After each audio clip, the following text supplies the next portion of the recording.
The thing that I feel about FOMO, and the reason why I said don't buy anything is because I think when people are saying they have FOMO, it's because they're not clear about what they want, or they do not find something that's appealing enough for them to take a decision.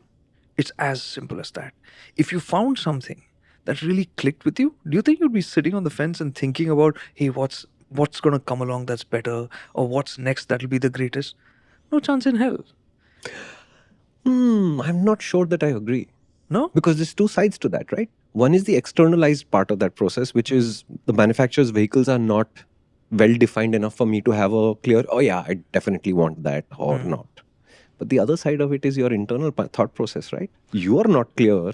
So that goes back to also what you said. There was the word that you used was confident. Yeah. So are you confident about what you want? Which has two sides to it, right?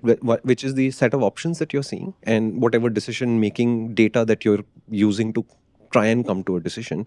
And the other side of it is, do you know what your parameters are? No, correct. So that is, of course, a crucial part of that. That is what I'm saying. I remembered when you said confident, because that is a key component of this. Yeah. We can just go around looking at a laundry list of everything that's available, but unless and until you know what matters to you, Correct.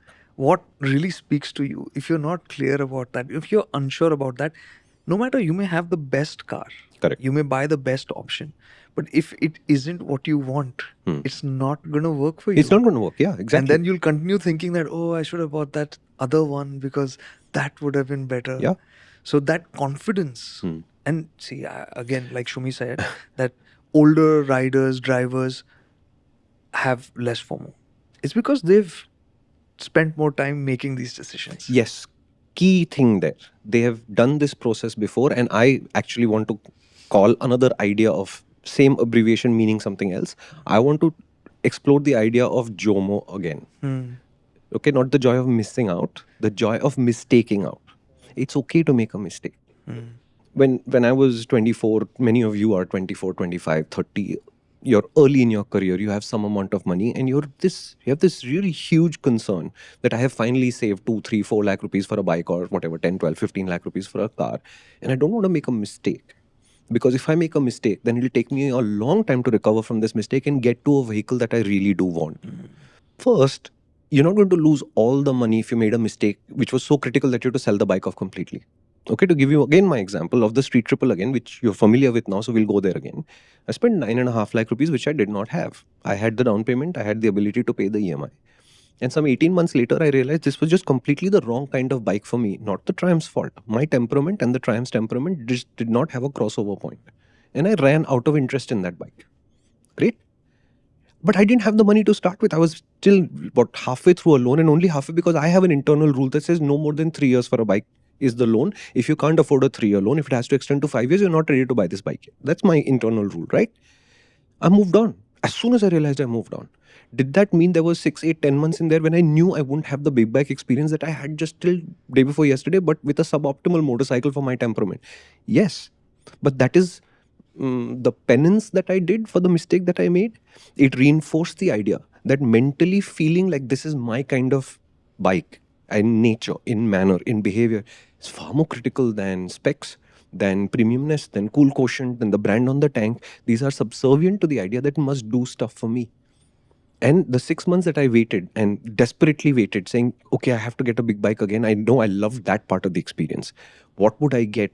It gave me time to rethink the parameters on which I make those decisions. Yeah. I enjoyed the process of having made a mistake and learned from it. Did it set me back financially? Of course it did. So I'll just say this. You can think of FOMO as paralysis by analysis. Yeah. But you can't really make analysis, really worthy analysis, unless you go and experience. Just sitting by the side and waiting for the perfect option to turn up, it's never going to be the same thing. Yeah. And you'll never really get to that confidence stage. And worse, when you DM us, I always ask, I like a template process. Now I'm telling you, I'm using a template when I respond to you, okay? The first question I ask is, it's literally, I type TRD into my phone and the phone types it out as test rides done, ? 90% of the people have not done a test ride yet. So the question could be as ridiculous as Splendor versus Maverick. It could be as logical as Maverick versus Harley Davidson.